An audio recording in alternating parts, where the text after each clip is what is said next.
మనం ఏమని ఫీల్ అవుతామంటే నాకు తెలుసు అన్ని, నువ్వు నాకేమి చెప్పవలసిన అవసరం లేదు అని మనమే గొప్పవారిగా మనం అనుకుంటాం. అన్నీ నాకు తెలుసు, కానీ మనకేమి తెలియదు. కానీ ఎదుటివారు చెప్పే మాటలు వినే స్వభావం మనకు ఉందా అంటే లేదు, వినము. కానీ మనకే అన్నీ తెలుసు అనుకుంటాం అన్నమాట. అలాగా ఉండకూడదు. మనల్ని మనం దిద్దుకోవాలి, మనల్ని మనం మార్చుకోవాలి, మనల్ని మనం రూపాంతరం చేసుకోవాలి. అందుకని ఇక్కడ మనం చూసుకున్నట్లయితే ఆదికాండము 18వ అధ్యాయము 17వ వచనంలో ఒక మాట రాసి ఉంటుంది. ఆదికాండము 18వ అధ్యాయము 17వ వచనం. అప్పుడు యెహోవా నేను చేయబోయే కార్యము అబ్రహామునకు దాచెదనా. ఇక్కడ చూడండి, నేను చేయబోయే కార్యము అబ్రహామునకు దాచెదనా. ఇక్కడ దేవుడు ఏమంటున్నాడంటే, అక్కడ మనం మొట్టమొదటి అధ్యాయంలో మనం చూసుకున్నట్లయితే మనము మనుషులను నిర్మిస్తాము రండి, మన పోలిక చొప్పున మన స్వరూపమందు మనుషుల్ని చేద్దాము రండి అని ఆనాడు పరిశుద్ధాత్మ దేవుణ్ణి యేసు ప్రభువుని దేవుడు పిలిచాడు. కానీ ఇక్కడికి వచ్చేలేకి 18వ అధ్యాయంలోకి వచ్చేలేకి ఏం చెప్తున్నాడంటే అబ్రహాముకి నేను చేయబోయే కార్యాన్ని దాచెదనా అని చెప్తున్నాడు. ఏం చేయబోతున్నాడు కార్యం దేవుడు అంటే సొదొమ గొమొర్రాని తగలబెట్టబోతున్నాడు. అగ్ని జ్వాలలతో దాన్ని తగలబెట్టబోతున్నాడు. అక్కడ ఎవరు నివసిస్తున్నారు? లోతు నివసిస్తా ఉన్నాడు. లోతు ఎవరు? అబ్రహాముకి అన్న కుమారుడు. మరి ఇలాంటి విషయాన్ని నేను అబ్రహాముకి దాచిపెట్టానా? దాచిపెట్టదు. ఏదైనా ఒక విషయాన్ని మనం ఎవరి దగ్గర షేర్ చేసుకుంటామంటే దాచిపెట్టాలని అనుకుంటాం, కానీ ఒకళ్ళ దగ్గర మనం ఎప్పటికీ దాచి పెట్టలేము. మంచి స్నేహితుడైనా అయి ఉండాలి, లేదా మనకి నమ్మకమైనటువంటి తల్లిదండ్రులైనా అయి ఉండాలి. వాళ్ళ దగ్గర మనం ఏ విషయాన్ని కూడా మనం దాచిపెట్టలేమన్నమాట. అందుకని దేవుడైనటువంటి యెహోవా కూడా ఏమంటున్నాడంటే ఇక్కడ అబ్రహాముకి ఈ విషయాన్ని నేను దాచిపెట్టకుండా ఉండలేను, అతనితో నేను చెప్పాల్సిందే.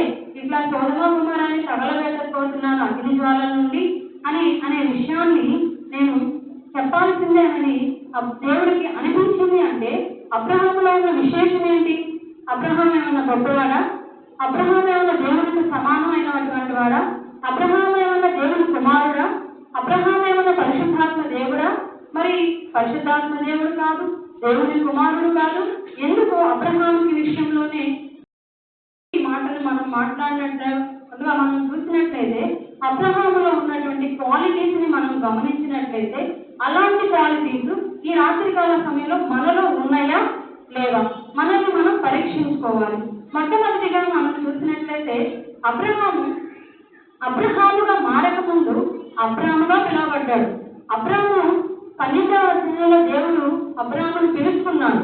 నేను నీ ఇంటిని నీ సమస్తమును విడిచిపెట్టి నేను చెప్పే దేశానికి వెళ్ళమన్నాడు. అవునా? అక్కడ అబ్రాము అన్నిటినీ విడిచిపెట్టేశాడు, అందరినీ విడిచిపెట్టాడు. తన భార్యని, తన అన్న కుమారుని మాత్రమే వెంటబట్టుకొని వచ్చాడు. అప్పుడు తన పేరు అబ్రాము కాదు, అబ్రాముగానే ఉన్నాడు.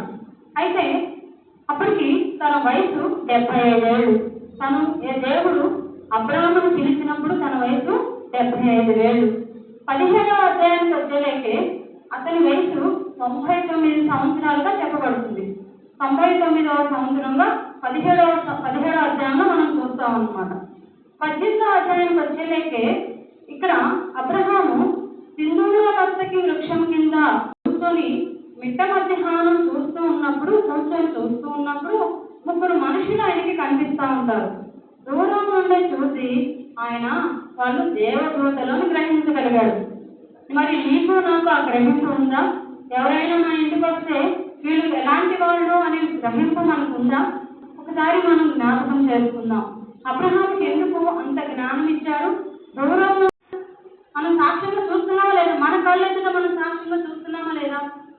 కాబట్టి మన స్థితి ముందు మనం ఏమనుకున్నాం.